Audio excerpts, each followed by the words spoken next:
Hey fellow gamers, Chatty, Sisa here.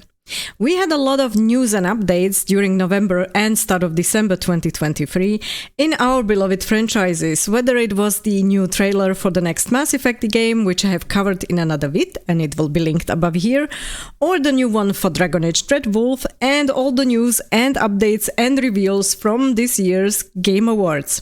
So let's dive into a quick summary on the following topics: The Witcher 4 CDPR, Dragon Age Dreadwolf, and the mentioned Game Awards 2023.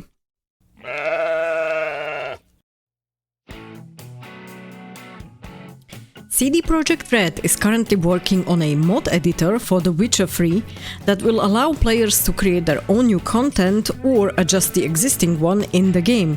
It will be free for all owners of The Witcher 3 Wild Hunt on PC and should be released next year in 2024.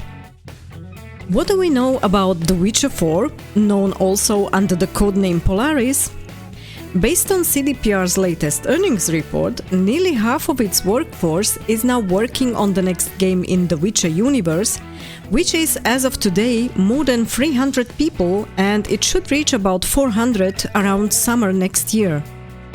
The release date is not yet officially confirmed, but it definitely won't happen before 2025, and I believe we're looking more at a timescale of at least 3 years, as the game devs do not only have to create an entirely new story within the Witcher universe, which will be centered around the School of the Lynx, but also need to work with a new engine, the Unreal 5 engine, which poses a new challenge for those devs who used to work until now with CDPR's own engine, the Red engine. Regarding the School of the Lynx, we should not mix up the fan-made content with any canon. As per official canon, this school was never mentioned anywhere and does not have any official content yet, which is a great opportunity for the game devs to introduce us to a completely new lore, school, witchers, characters, and of course a new story. And if I can speak for myself subjectively, I really hope this will be created with the same mindset and love for the original lore of the Witcher universe that CDPR demonstrated so wonderfully during the first 3 Witcher games. The game won't be called Witcher 4, but The Witcher: A New Saga, based on the latest information, but I think we really need to wait here for more official confirmation directly from CDPR. There's also very vague information from the game's director that Geralt would be involved in some way. I'm guessing it might be a small cameo role, but let's wait and see.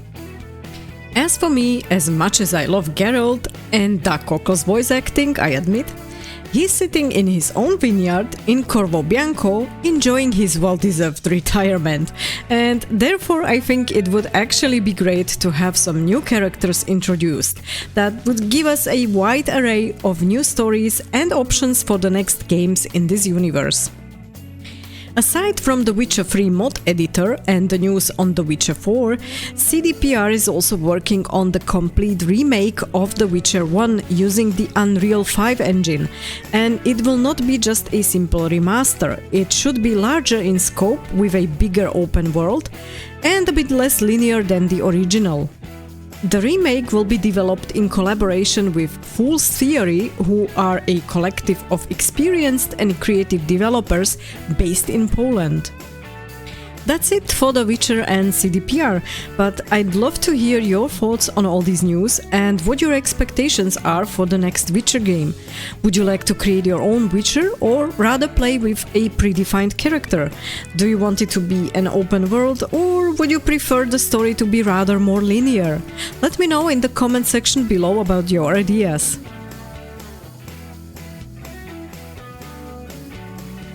The game devs at BioWare surprised us on the Dragon Age Day this year with a new teaser trailer, as is visible currently on the screen, and with some additional information. A new blog post from BioWare also informed the fans about little bits and pieces from the upcoming game, like the fact that we'll be seeing new characters and a few returning ones. I guess we can all agree that at least Solas will be returning here. The trailer revealed mostly new locations in Thedas, which will be part of the next game. The following were mentioned specifically: Anderfels, Antiva and Rivain, but it is very likely that we get to see a bit more based on the Dragon Age Day blog post.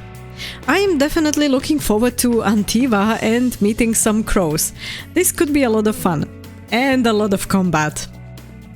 An official cookbook was also presented called Tastes of Thedas, and I believe there are some reviews for it available already online, so make sure to check it out because the book cover looks way too tasty and delicious. The official game release date is still an enigma, as the blog post from BioWare says literally, "We'll see you next summer with answers to your questions, including ones you have yet to ask. With that will come our full reveal, including new trailers, gameplay and, of course, the long-awaited release date." Which I would understand as that we only get in summer the official release date, but that one can still be quite some time later in the future. It might not be a surprise if the release date will be around the next Dragon Age Day at the beginning of December. Or maybe around the same time as Larian's Baldur's Gate 3 released this year, which was at the beginning of August, and it was just in time to make sure it's considered during the Game Awards. Perhaps the game devs at BioWare would like to replicate that success. Who knows? We'll know more hopefully next summer. The game is for now definitely on my wishlist, and I'm really looking forward to more information here. What do you think will be the release date, and which characters aside from Solas will be probably returning? Is there any specific location you're looking forward to? Feel free to post your ideas in the comment section below and let's discuss this latest update.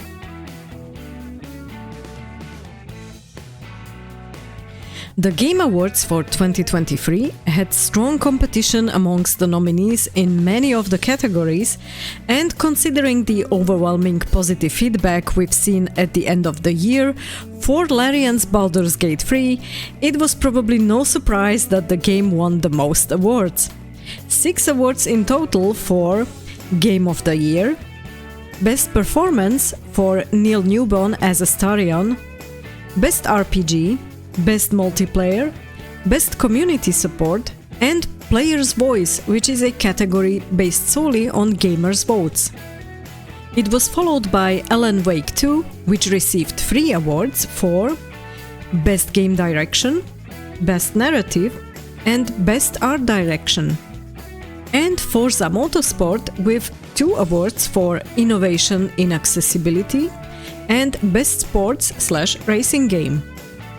From the remaining winners, I'd like to highlight that the Best Ongoing Game Award was won by CDPR's Cyberpunk 2077, and the Best Adaptation Award went to The Last of Us.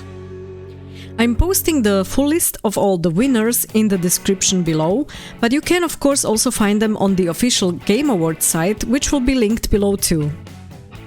Hayley Elise on Twitter has made a split of the whole show's runtime into several categories on how long it took, for example, to present the nominees, how much time trailers and ads took, and how many minutes the actual award winners had on the stage. And the breakdown, as you can see on the screen, is what I would call utter audacity. The most important people of the entire evening, the award winners themselves, got the smallest amount of time from the whole 3.5-hour spectacle. Only 10 minutes. I find this very disrespectful towards all the game developers and everyone involved in the creation of all these fantastic games, and I really hope that this ratio will change next year for the better. Aside from a couple of world premieres, like LEGO Fortnite, where it was really fun watching the trailer, or Senua's Saga for Hellblade 2 for Xbox that looks absolutely stunning, we've got some important information. Like for example that the next DLC for God of War Ragnarok Valhalla will be available for free from the 12th December for PlayStation downloads. If you want to read a good comprehensive summary of the Game Awards 2023, Screen Rant has an article that lists exactly all the new trailers and first-time announcements. I'll be linking it as well below. But most importantly for Mass Effect fans, we've also seen the introduction of the new Exodus game, written by former Mass Effect writer Drew Karpyshyn, presented on stage by Matthew McConaughey, which I think was a nice move, considering his performance in the movie Interstellar, where time dilation has played a role, just like it is advertised to play a big role in the Exodus game. He will be also voicing one of the characters in the game, so it looks like we won't get just a stellar story, but also a stellar voice acting cast. I've had a look at the game site and I'm posting the link also below. You can find plenty of information about the game there, including screenshots, concept arts and the trailer vids which were released so far. I have to say that the extended reveal trailer blew me away. It looks amazing and I can't wait for the game to be released.